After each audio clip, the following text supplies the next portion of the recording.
Hello everyone. Hello Julien. Hello, Cédric. How are you today? I'm doing good. Very good. Great. Welcome all of you. We're pleased to welcome you for this webinar today, co-organized by Promyze and Mergify. And we're going to talk about spread implement best coding practices. We're going to start in 1 minute now. Where are you based, Julien, by the way? I am in Toulouse, south of France, and I Oh, think you're great. you're in France too, right? Yep, not very far. I'm from Bordeaux as well. No, we're So, neighbors. yes, exactly. Great. So this is the first webinar we organized together, and I'm very happy about that. And for the record, the replay will be available on our YouTube channel, so you can easily review it and share it after this session. Should we start, Julien? What do you think? Yep, let's go. Let's go. Okay. So to start, let's do a quick tour. Can I maybe let you introduce yourself and also introduce in a few words what you do at Mergify? Yeah, that's a good point. Let's make sure I am relevant to this webinar and this talk. So I'm Julian. I'm the CEO and co-founder of Mergify. So I'm a software engineer first. That's where how I started my career, writing code, all of that. And I founded Mergify 5 years ago. So what do we do at Mergify? Good question. So we provide a tool for software engineering team that are using GitHub to automate a lot of their work. And one of the things we do the best is merge queues. So if you're not familiar with merge queues, in just a few words, the idea is to make sure that you merge pull requests that are up to date and that works. And we do that with a lot of optimization and options for your CI. Basically, the idea is to make sure you merge the right thing at the right time with the right options and make that fluent, I would say. Great. Thanks for the intro. Guess it's my turn now. So I'm a CEO co-founder of Promyze.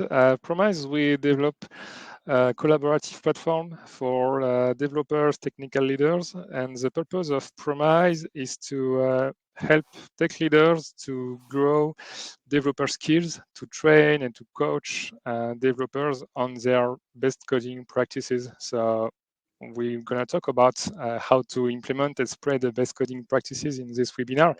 And our solution has been designed to help technical leaders to define their own coding practices, very specific to their context, and to share them with other developers in the team and also cross teams. So we really work on upskilling developers, and we use knowledge sharing and best coding practices for that. So I guess both we are very careful and cautious about coding practices and software quality. And this is a topic for today. So let's go for it. Maybe a quick recall. Why should we care so much about best practices in general in software engineering? I guess the first point, main reason, is a motivation about quality, how we can improve the overall quality of our software. Because we have two main motivations here. What if we want to improve quality? We want to reduce the risks of bugs, and we want to reduce the risk of what we call technical debt. So if we are able to reduce maintenance costs, it means that we can deliver code easier, faster, and it's not easy to measure code quality. I don't know if at Mergify you have defined some metric or some process to measure your code quality. Yes, we do. So what we do is that we ask the CTO if it's good quality or not. That's a process. Okay. No, I think it's very hard to automate that. Like quality, a good metric for quality is the number of issues that you are at the end of the day. Like if it doesn't make up to the promise that you made when writing the code, you have a lot of issues being raised, bugs being opened. It's likely you have done something wrong and the quality is not there. So that might be the best metric to have, like the unhappiness of the users. Mm. But it is measured after you merge the code, basically, and you put that into production. Measuring the quality of the code before that is very, I would say, subjective. You Yes. can use automated tools for sure that will give you hints on is it good or bad, is it written in the good fashion of your language, for example, all of that. But it's very shallow in terms of quality because it doesn't measure the business and product impact at the end of the day. And I don't have a magic wand to measure that before actually using the code. Mm.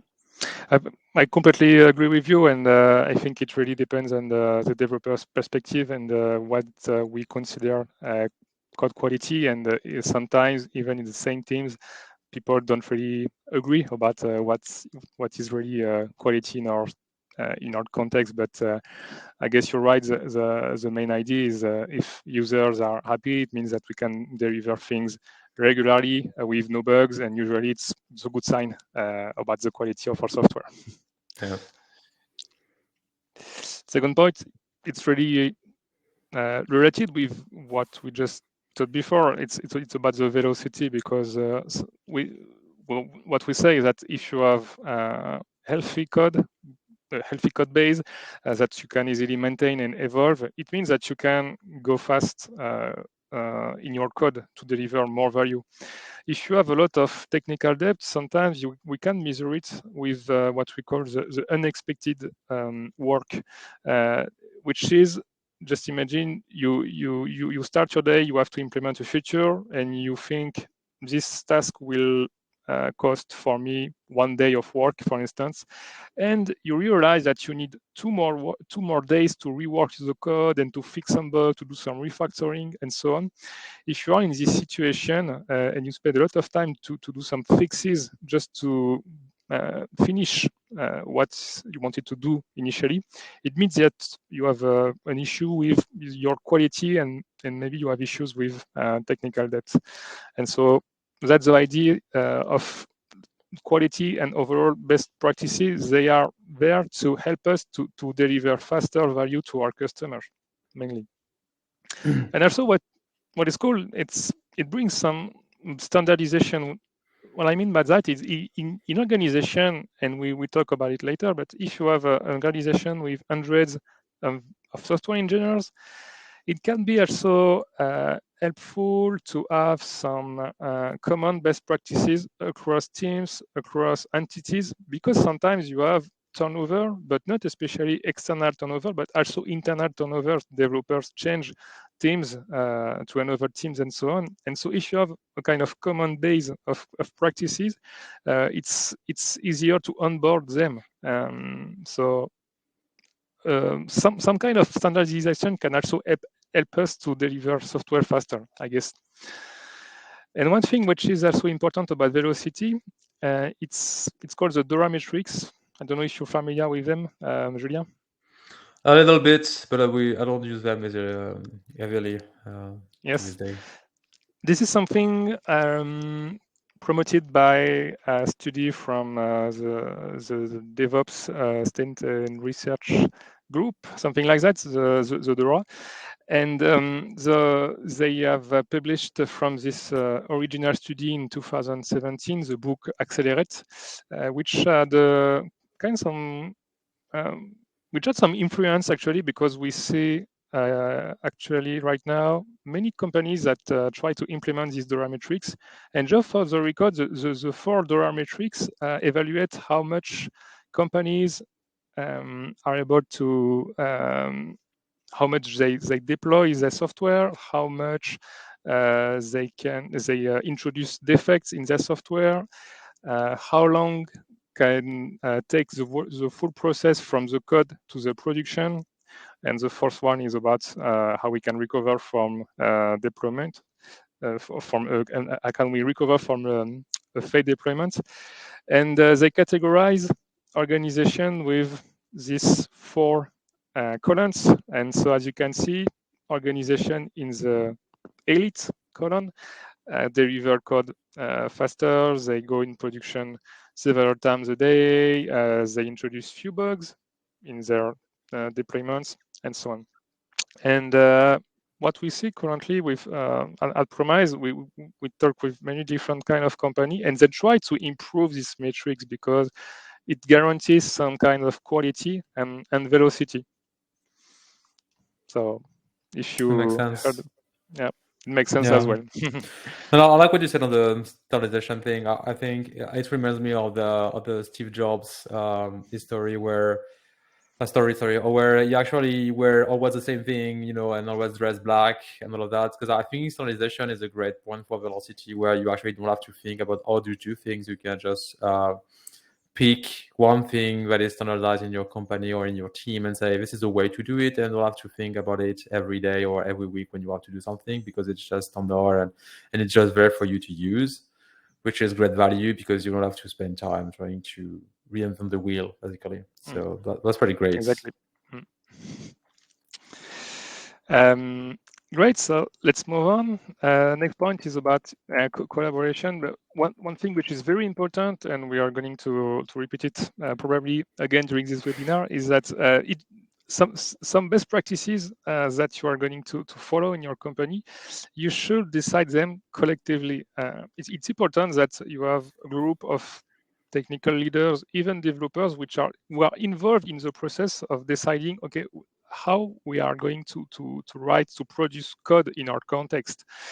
And that means we core here a very important quality for developers and software engineers.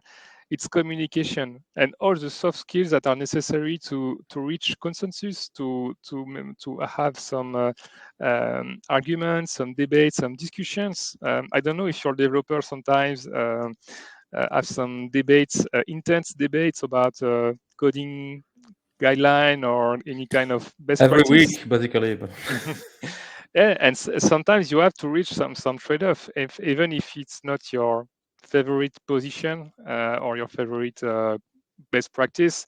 If the majority of people want to do this way, and okay, maybe they agree, their arguments are not so bad, you should accept it.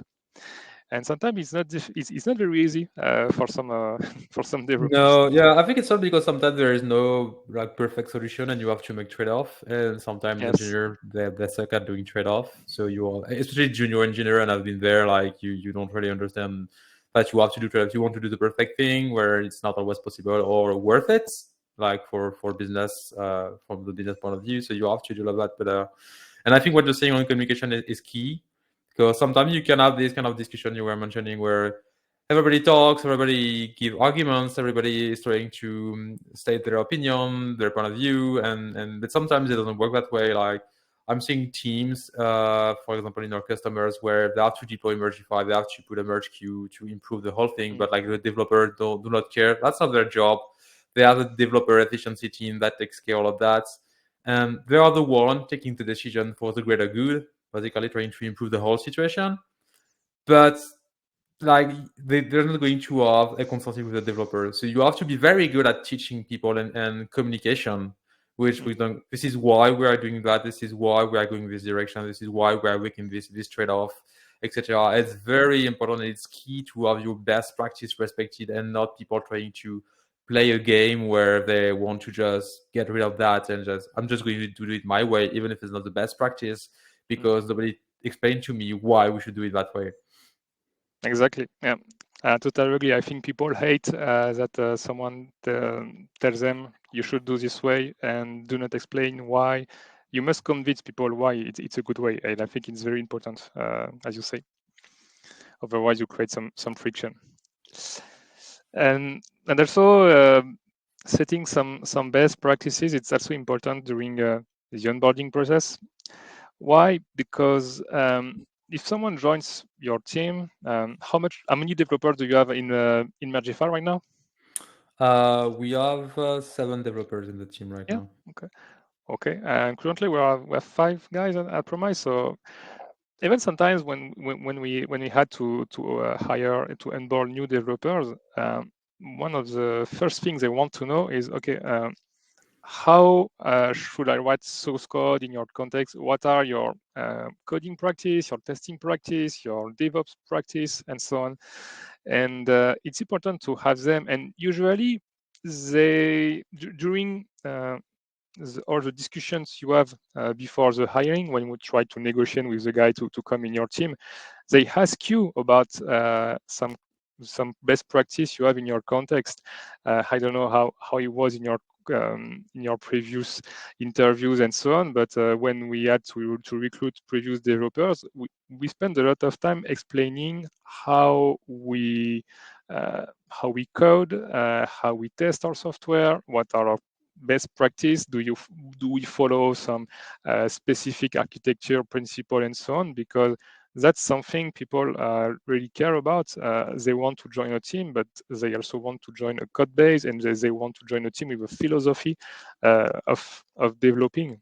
And for us, it was something that was very important for people during our interviews, and they really challenged us about okay, how do you folks how do you guys code? I want to know more, because I don't want to join a team who doesn't care about code quality and best practice. I don't know if Yeah. you have No, met some similar. Yeah. yeah, I totally relate to that. I mean, we've been doing interview like you saying it. I think it's a good tool for hiring too. You're right. I mean, we had people. I mean, 10 years ago, you were telling people like we have a CI, or like, oh, you have a CI, that's fantastic. And now you say that everybody does a CI. Now the question is like, what's your CI does? Basically, is it just testing nothing, or like 10% of your code base, and not necessarily talking about the code coverage, because that's another topic for debates. But in our case, we're like mentioning usually, yes, we have a CI, we test everything, we have this kind of test, functional test, unit test, and we deploy 10 times per day, which when you start saying that like everything is automated and we have a CI that tests everything, we don't have a staging environment, we just test everything in the CI and then it just goes to production, so you can have a PR open and begin prod 15 minutes later. You see during the interview the engineer like they have their eyes shining like, whoa, that's possible. That's a dream, right? I don't have to wait for 2 weeks for the code to get reviewed and then being put in production once a month or whatever. That's not what you want to do at the end of the day. Usually, you were mentioning the draw metrics, and you see this elite column where that's what people do, like they deploy in a very fast fashion, multiple times a day.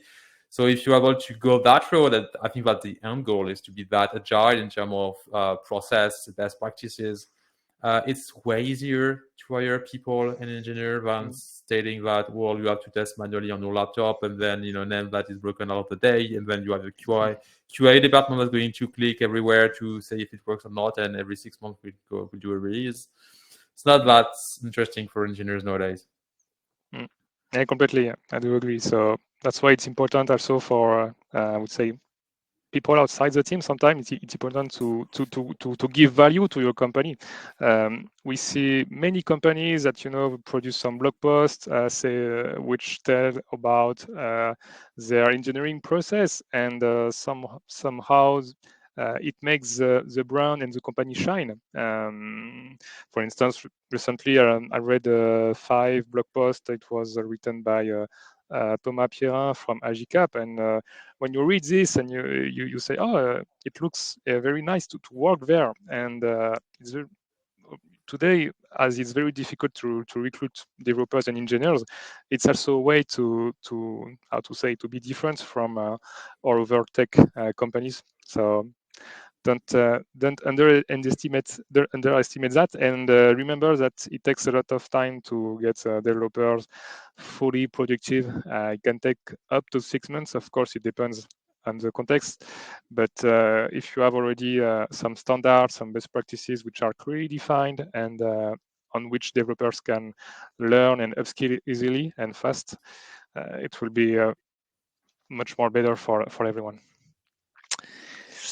Okay, so I guess we we had a good intro about motivation, about setting best practices in tech Yeah, organization. I hope we convinced everyone now. Everyone is convinced that we need to do best practices. So now it's time to say how we do it and what we do. Exactly.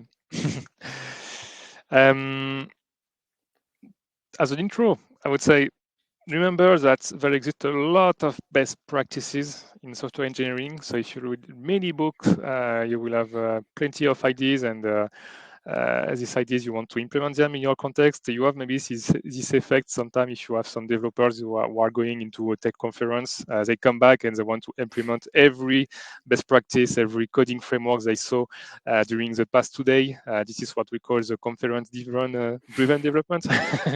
And because everything looks great and there are always new things to try and so on. And keep in mind that it's very cool that we are very rich state of the art, but remember that in your context, not all practices and even coding framework and so on are not the best and are not relevant to your context. So we should make a difference about something we'd like to try, maybe in a personal project or a side project, and the real project. And each organization has different coding practice, and I guess if we look at the code at Mergify and Promyze, maybe we have some differences. I guess it would be surprising that we code exactly the same way, but it doesn't mean that especially one company is better than another one. It's just different, and what we should keep in mind that each best practice that a company adopt should be very adapted to the context, and we should clarify the motivation to use this practice in our context. As an intro, so if we cover the whole life cycle of software engineering, we have coding practice, of course. Do you use some of them maybe at Mergify in terms of Not coding strict, practice? yeah, not Yeah. strictly speaking. Like we do a lot of test-driven developments, but I would not say like everyone does that strictly. Like what we do is, for example, we do write tests for any bug fix that we have, so we are very strict on that. There is no code, no feature without tests. But especially if it's a bug fix, like we don't want to go back in a regression or whatever. So I mean, test-driven development, to my mind, is like you have to write the test before writing the code, which is very easy for a bug fix. Like you go to the issue, you take a look at the stack trace, the bug you have, and like, okay, this is the bug. I'm going to write a test to reproduce it and then to fix it. So that's where, for features, I think it makes sense, but we don't do that as precisely like writing the test first. In terms of architecture and clean code, we do have a few fans of clean code internally. So I know Charlie, to, for example, wrote a few blog posts on clean code because he allowed that. We do follow that. Take that as good ideas and good principle. I would not say we follow that strictly. Like we were saying before, all of that, it's always trade-off. And that's why you are seeing best practices that are different in different teams, because not everyone is doing the same trade-off for every situation. You have to adapt to the people in the team, to the business, to all of that, and take everything into account. Yeah, and for people who do not know domain-driven design, clean architecture, and we could also mention hexagonal architecture, this concept, these principles of architecture help to differentiate in your code, to separate your business logic from any technical aspects, and it's a very good way to model your business logic and to keep it really separated from any framework, any database, and so on. So it brings some abstraction concepts. We had already some webinars about that topic, and I would say the same thing as you. I'm not sure we follow strictly what is written in the book, DDD, Clean Architecture, and so on, but we get some inspiration. And now, for instance, in our backend, in our API, we follow some very, I would say, inspired rules from domain-driven design. And we had also a blog post about it. And what we can just mention here is that if we code as a team in a project, we should agree together, and we should agree about some coding practice we want to adopt. And of course, it doesn't mean reinventing the wheel. We can get some inspiration from the state on the art and adapt it to our context, how we should code. And it's very important that developers get the final word about it. It's very related to coding. We put it in a separate section, but all the reviewing process. So we mentioned in code review, which is often part of the pull request process. I don't know if you have the same numbers as me, but some studies say that today in the industry, about 85% of the companies practice code reviews. I don't know if this number sounds a lot or maybe close to I the reality. think I mean I don't know any team that doesn't do code review nowadays, so it's likely not everyone does it. But I'm not surprised the number being that high because most people I talk with, maybe I'm biased, but most people I talk with are doing some kind of code reviews. Hmm. So yeah, it's common practice right now, and some practices that also gain more and more popularity. Pair programming and more programming, which is a practice where you code as a team. Some companies, some teams do more programming every day or every week. It can be very intense, but sometimes you can also try more programming if you want to work, for instance, on a specific feature, a new feature, or a core feature, which is something which is really important, and you want to work as a team and combine all the developers' brains to get sooner good results, high quality results. I don't know if your team practice sometimes more programming or sometimes you meant pair programming.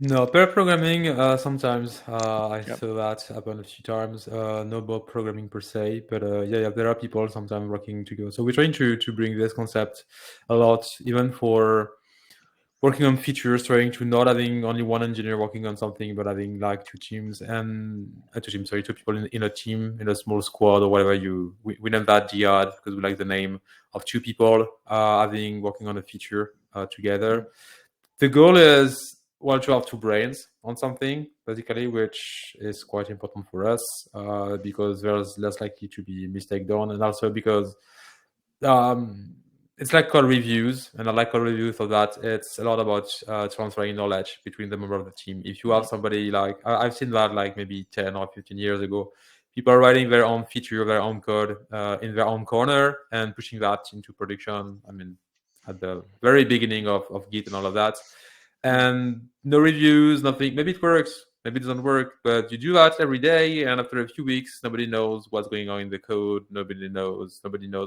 whatever people do if you have even if you have a small team. So these kind of pair programming or code reviews that make sure that member of the team they're aware. You don't have to know the code by heart. That's not the goal, but you're mm, aware of what's going on. You're seeing things passing under your eyes. You're seeing things happening for real. And even if you don't review every pull request out there, even if you don't have everyone approving the merge request, all of that. You have people from the team there and there spreading the knowledge between mm. everyone.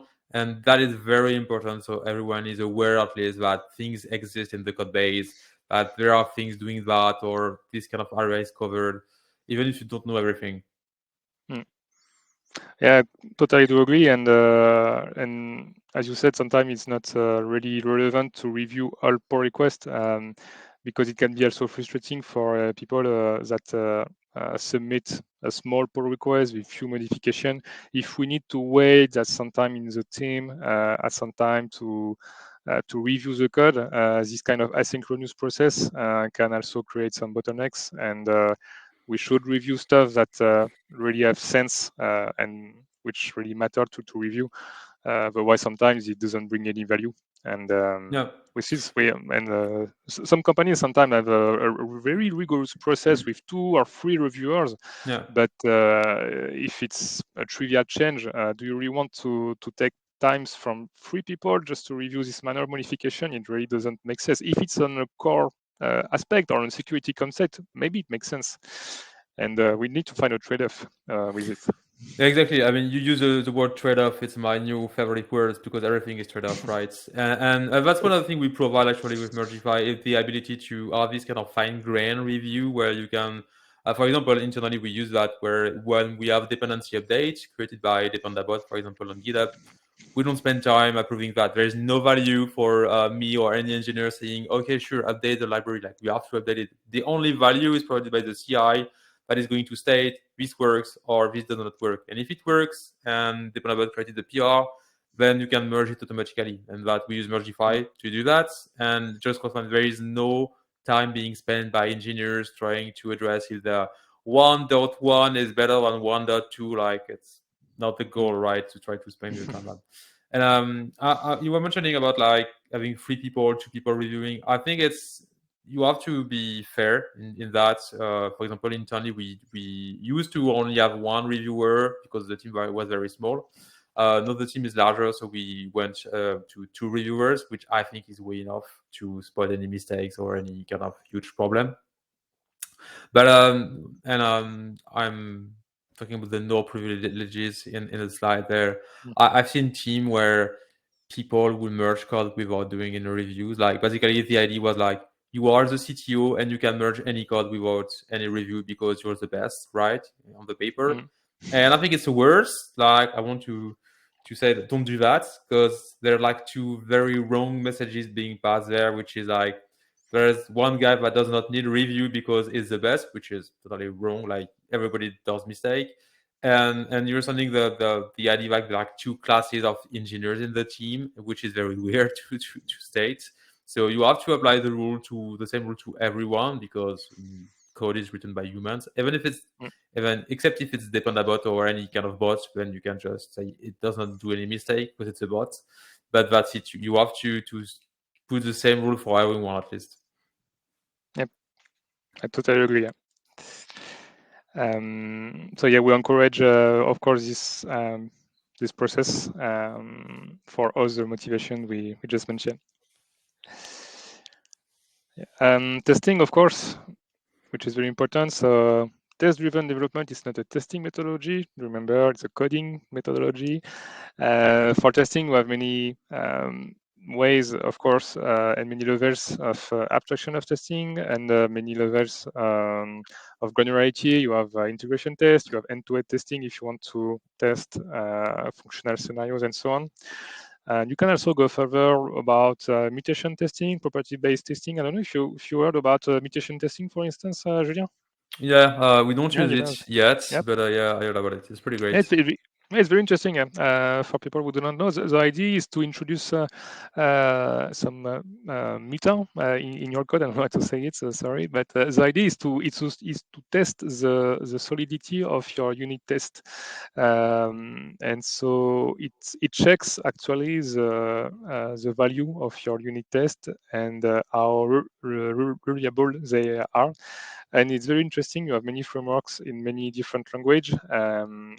So I won't go further, but this kind of methodology, as well as property-based testing, really helps to improve our test base because it's one thing to write unit test, but we need to make sure that this test makes sense, that they cover most of the condition we want to test, and we want to make sure that we don't forget some edge cases and so on. And that's the most difficult thing, I think, with testing, is to write test meaningful and valuable. And fortunately, we have some good practices and methodologies to help us in that context. So I heard you use unit testing in Mergify, right? So I guess you are very sensitive to that. Yeah, we do a lot of that. We do a lot of functional testing too. Basically, I mean, what we do is that we interact a lot with GitHub, for example, since that's what we do on a daily basis. And so it's pretty hard to test against that because testing against real services that you don't own is pretty hard. So we have a lot of functional testing where we actually record the test and the interaction with GitHub, and then we replay those in the TI without connecting to GitHub for real. It was a lot of work building that, but it is worth every penny because it's pay off right now. We're able to write functional tests from, I mean, top to bottom, or to test anything, any feature that we implement, even testing the behavior of GitHub. So, for example, if anything changes in GitHub, we know because when we replay our test, we are this basically. We are not notified, so sometimes find bugs in GitHub too. So we are best friend with the support. Okay, great. Let's move on. This is something you're really familiar, I guess. integrate continuous integration and deployment. So I guess it's like code review today. Not all companies, but almost all companies have some pipeline CI/CD process. I guess this is a very standard process now in engineering teams. I don't know if sometimes you meet companies that don't have at all any CI/CD process. We no, not CI. Honestly, it's I mean, if I were to meet a company without CI, I would just it would not be a customer anyway, because I don't think you can do anything with Mergify without any CI. It doesn't make any sense. So Yes. no, then the problem is the state of the CI usually, and like having a good CI hygiene, like making sure it works and it does the right thing. It's the real issue I think nowadays because everyone has a CI. In terms of CD, on the other part, I think I'm still seeing a lot of companies not having continuous deployments. It is actually Mm, not the norm.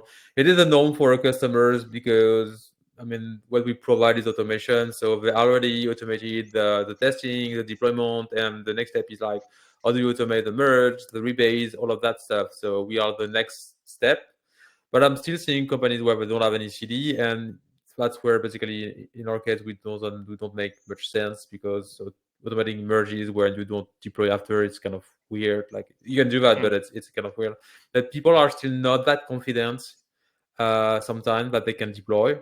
And the answer is that because they don't have a good CI, like you're not mm, testing everything. So if you don't trust your CI, you're not going to trust deployments. You have to, well, let's do that manually so I can be behind the computer and see that everything works for real. Like I want to make sure myself, which tells a lot usually about your CI and what it does for real.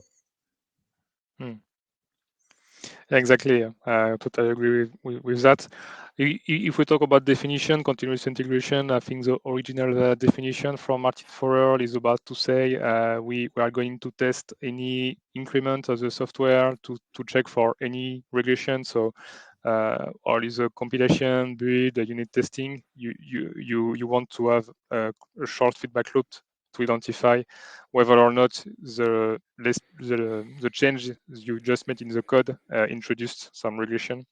And then once you ensure about that, you can take your software and put it whatever you want in the cloud, in your Kubernetes cluster. If you use Kubernetes, by the way, you can have a look on all the GitHub tools, which are very cool. We've tried Argo CD in a different context, and it was very interesting.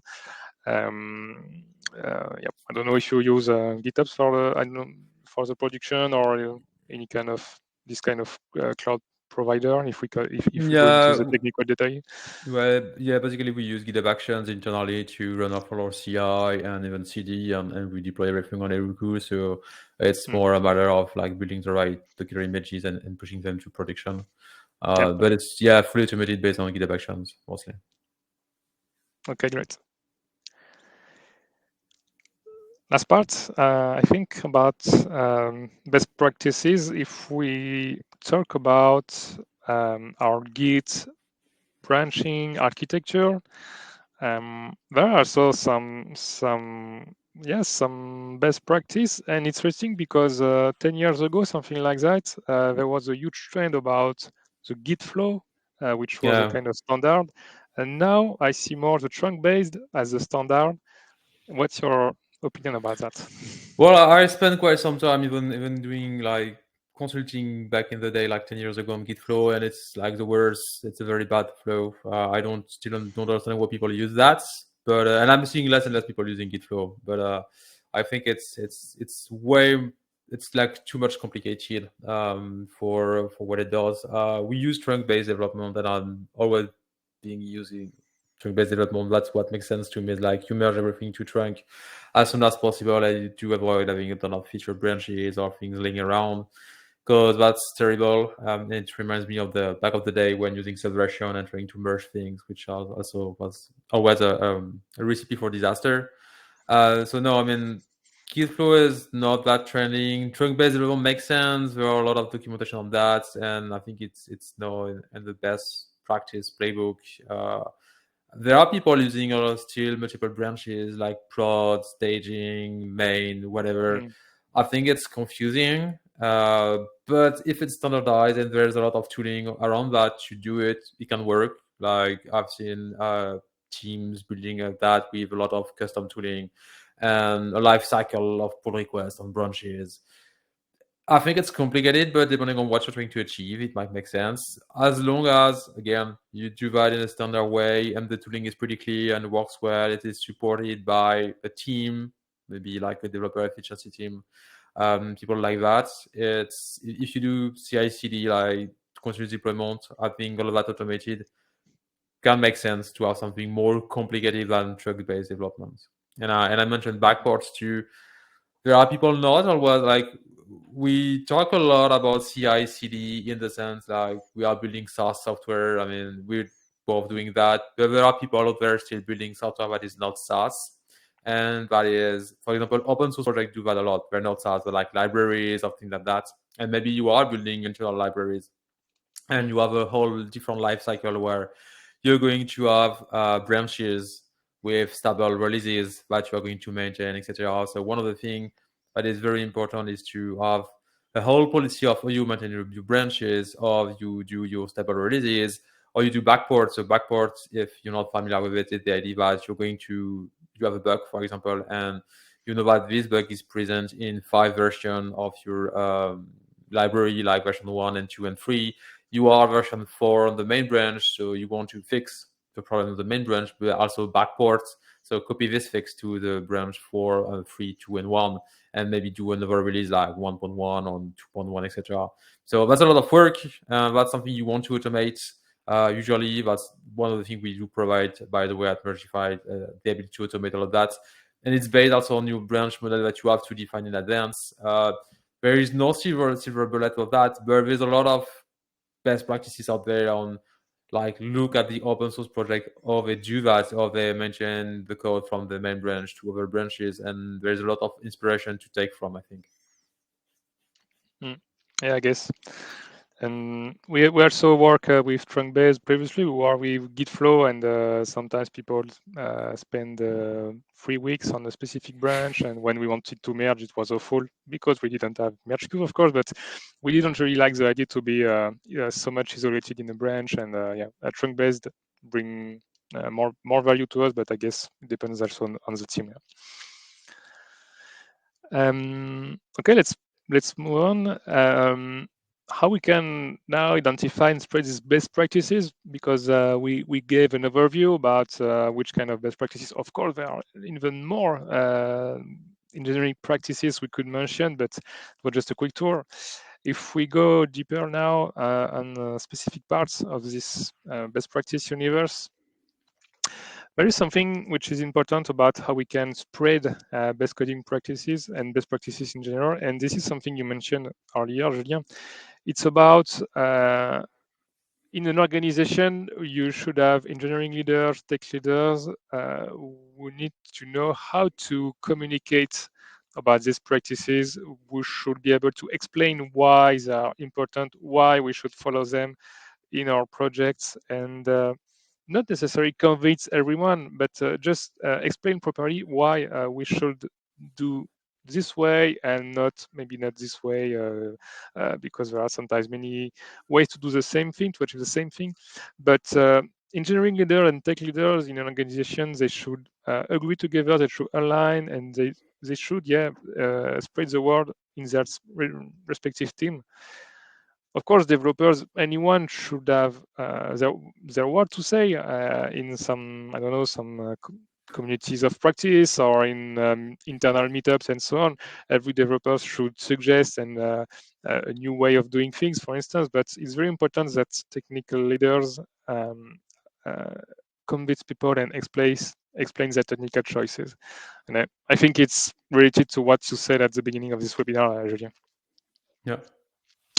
And most of all, if you want to spread best practices, there is something which is very important. You need to have, I would say, high-level managers, CTOs, and sometimes head of engineering that support and sponsor this philosophy and the best practices ensuring, because they need to communicate to their team and they need to make it clear that in our context, in our organization, quality values, and that we want to reach, I don't know, much better dollar metrics or whatever we want, but we have this intention, this goal to be better in our software delivery. And so it's important that you guys, tech leaders, developers, you invest time, you grow, you upskill on some best coding practices. Because sometimes in tech organization, you don't have this philosophy, you don't have this support, and so developers are really tired to try to be better and to learn, because they feel that we just ask to them to deliver code in any way. It doesn't matter if the code is not clean, if you don't have any test. Please just deliver it, and we'll clean it later. And in this kind of context, people just give up and sometimes leave the team because they want to find a better context. Fortunately, That's the worst. uh, yeah. But yeah, I guess sometime at Mergify, you also, for you, it's also important that you have, I would say, some kind of sponsorship in the organization about the end of engineering who don't really write CI/CD process, but they understand the value of the merge queue and so on, and so they sponsor the team, and they sponsor you actually, I guess.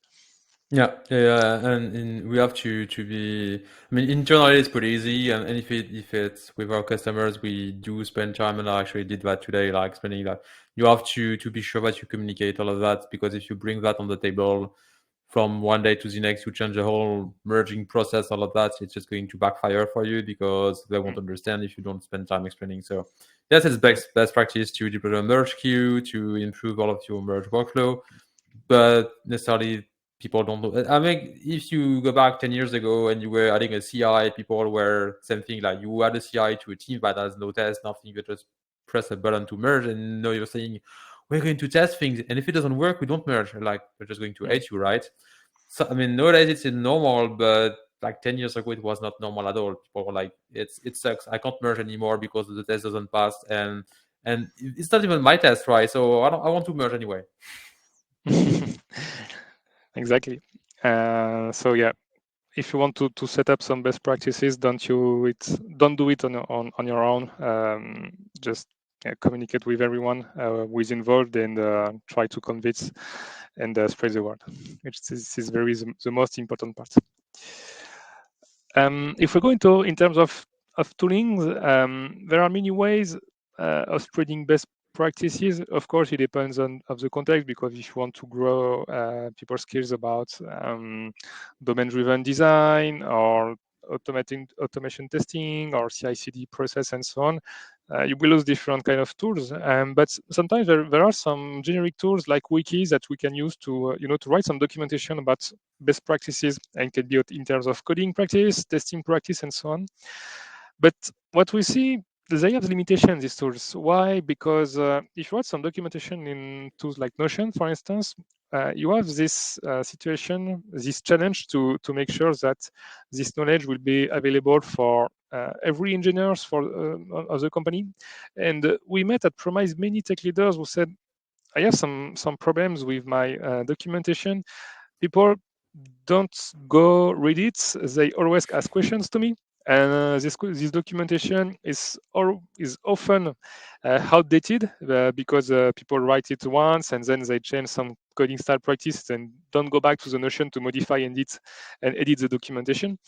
And people don't like to switch tools. If you are in your IDE, your VS Code, you don't want to go to Notion to see what's my coding practice and so on. And so even if in companies where you have a really high level of documentation in terms of day-to-day um, operations, it's not really optimal in this process. And that's something we saw at Promyze.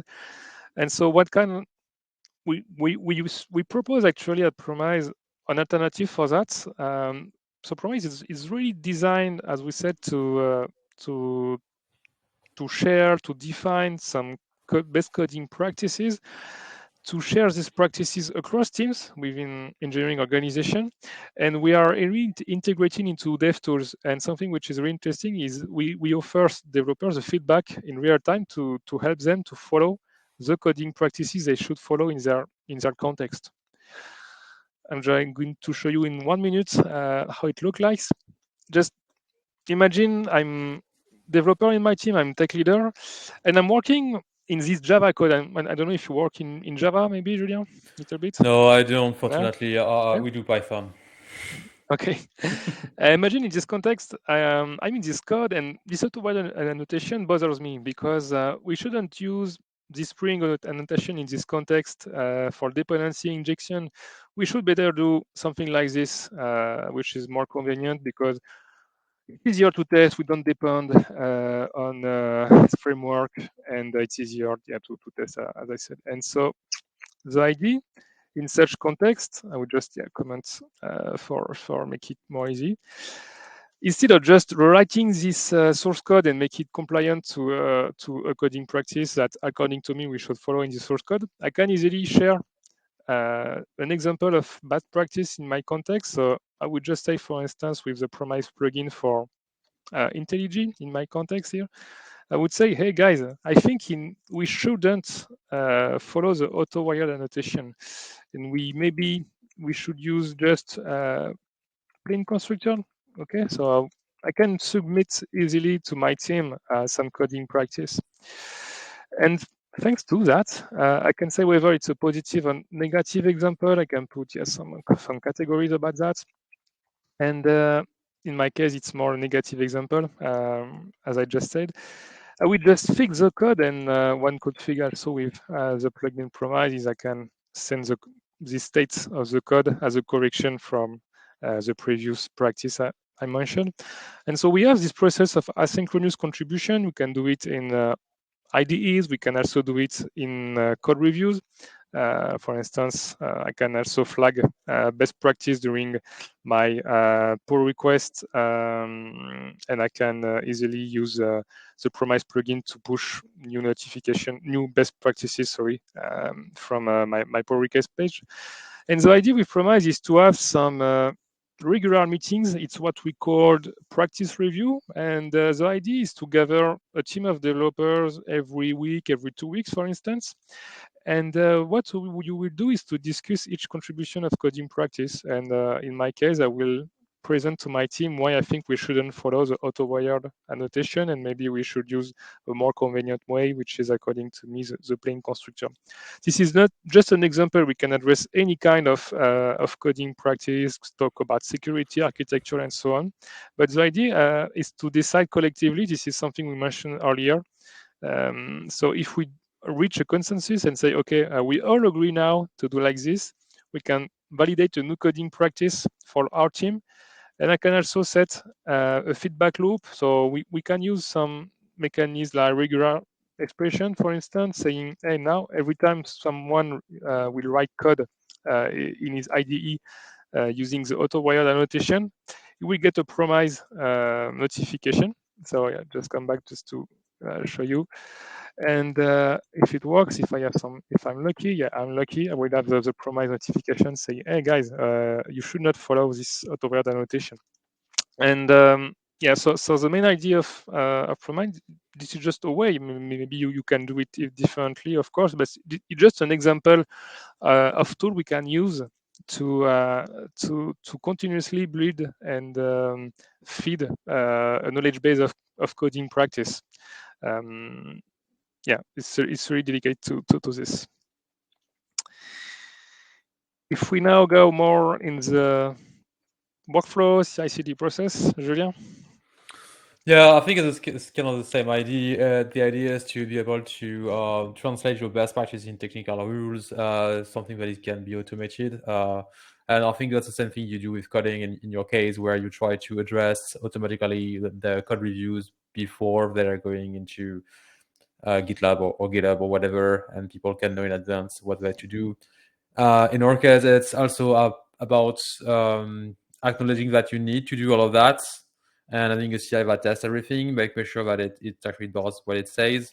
And if you have a workflow of For example, most teams they have a codified workflow which says, okay, this is acceptable to merge as it is. The as it is might be this CI works. This has been approved by this number of people.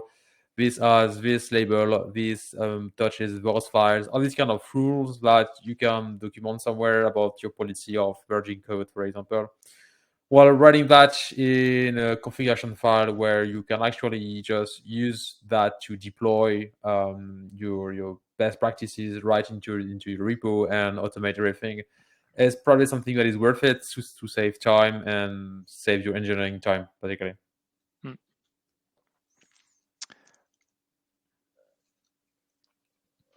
Okay. And some of the things we do, I mean, and that's where I think Mergify brings value to the table is that, well, we do all of that.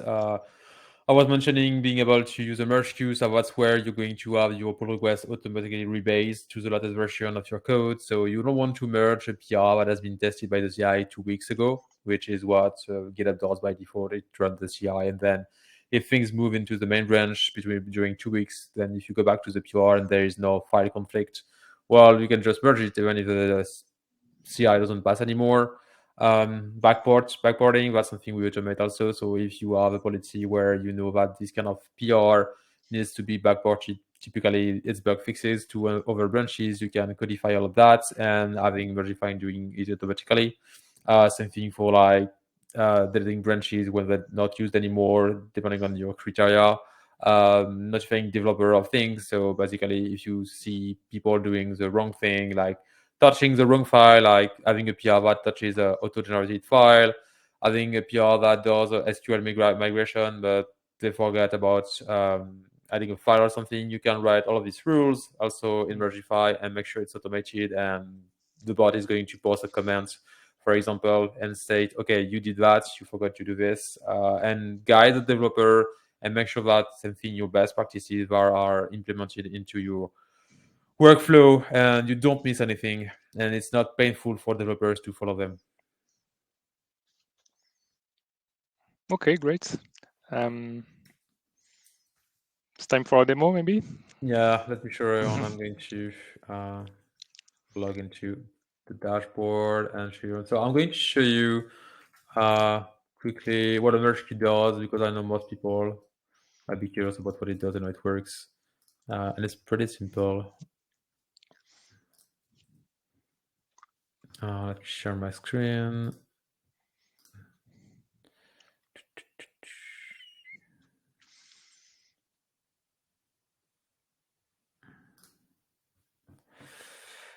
All right.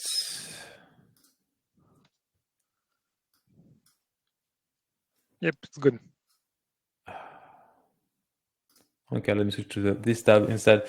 So I have a repo, which is my demo repo. Nothing fancy in it, but I did create 3 PRs. There are regular PR. They have a CI, which does nothing because it's a demo, right? The PR are a few commits behind, so you don't see that by default in GitHub, but there are a few commits behind. So you can imagine they have been created and tested like a week or 2 weeks ago. And the CI states where it works. So I could merge all of this PR. The problem is they might be in conflict. For example, one PR might be adding a test, and the other PR might not pass this test. But since the CI is outdated, if I merge the 3 PRs by just clicking the button, I might have a main branch that is broken, and I will only see that when my CI runs after the merge. And the idea of a merge is to not run anymore the CI after the merge, but always run the CI before the merge with the PR that is up to date. So, I mean, in the case of Mergify, it's pretty easy to use. You can use a command like that to put a PR into the queue, and the bot is going to reply with a thumbs up and say, okay, PR is in the queue. I'm going to add all of the PR in the queue because, sorry, that's already in the queue. It's more fun to have more PR in the queue. And the last one. So I got 3 PR in my queue. And if I go to Mergify dashboard,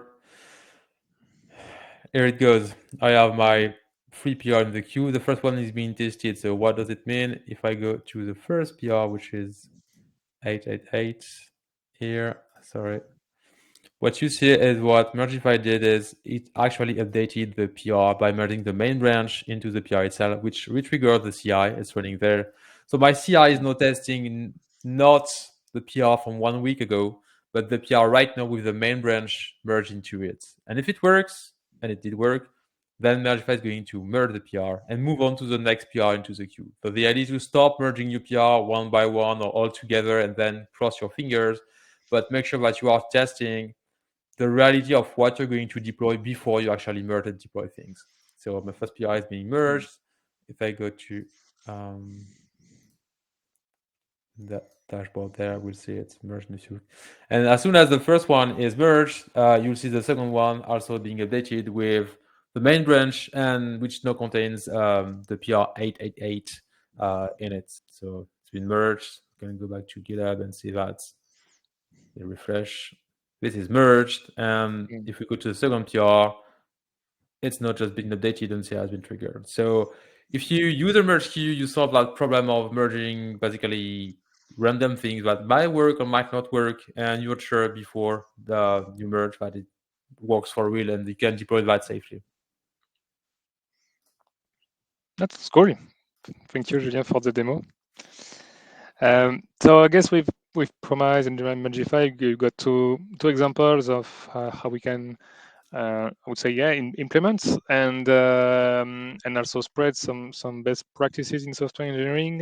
With Mergify, you can do the focus on how you can merge faster, sooner, and you can anticipate risk. And with Promyze, we more about knowledge sharing in software engineering teams, and we have many more software engineering practices we could mention today, but fortunately we don't have enough time.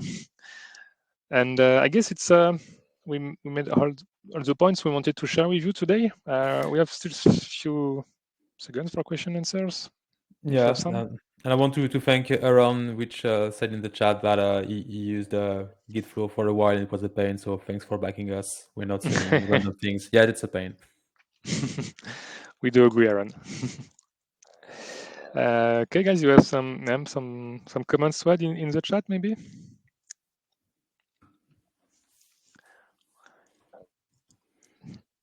I do agree. Feature flags as well is the best practice we could talk about. Maybe we'll do it in a future webinar. Yeah, we don't mention that yet, but string-based development with feature flag is pretty great for that, and it's a good replacement for many things like Gitflow. Oh, and you have a happy customer. Thanks, Aaron. Yes. Great. So, do you have anything more to add, Julien? No, I think we covered a lot of things. I mean, a lot of the points there could be a webinar on their own, like reviews or CI. There's so many things to say about all of that. I think we're just doing a shallow course of everything you should look into. Basically, if you're building an engineering team, or if you have an engineering team and you want to improve, there are a lot of topics that you need to cover. And I think it's good once in a while to take a step back and look at everything that you might be doing, like CI code reviews, using kind of templates, all of that, and then make sure that everything is great, still covered, and has not changed, basically, because things evolve and you might be out of date on some of the practices. Like, I mean, CI is a good example. Nobody was doing CI 10 years ago, and now everybody has a CI, so you need to follow on that, and it changes pretty fast, obviously. It's a good way it's a good point to once in a while look at the things around you and say, okay, should we improve that? What's new in that area? Is there something we are missing to improve our best practices workflow? Hiring new engineers is a good way to realize that when you have new people on the team. We actually had a few customers with Mergify from that, because people were joining new team that were like, you don't have a merge queue, right? No, that's weird. How do you work, guys? And that's a good way of basically making sure that you always up to date when you have new engineers, like listening to new people coming to your team if they have new ideas and maybe bring back things that you never used before. Yeah, do agree. Great. I think this will be maybe the final word. Yep, it's really complementary. We had a blog post about how we can. I would just allow to share it. we have some a short blog post about how you can use Promyze and SonarQube, but ESLint is the same way, and it talks about the difference between your specific coding standards. Sometimes you can use automation to identify them in your source code. Sometimes you can't, unfortunately. And ESLint and SonarQube are sometimes more focused on community rules and which are not always specific to our context. So we address both that topic. Great. So, Julien, I would like to thank you once again for being there for this webinar. It was a pleasant hour we spent together, I guess. I would like also to thank you, the Mergify team, for helping us to organize this webinar. I hope you had a good time as well. Yeah, it was great. Thank you, Cedric. Thank you again. And hope to see you, all of you, maybe for our next webinar. And I'd like to thank you again for being there with us this last hour. And have a good day, good night, good evening, wherever you are. And take care of you and see you soon. Bye bye, Julien. Thank you Bye. again. Thank you, everyone. Thank you, everyone.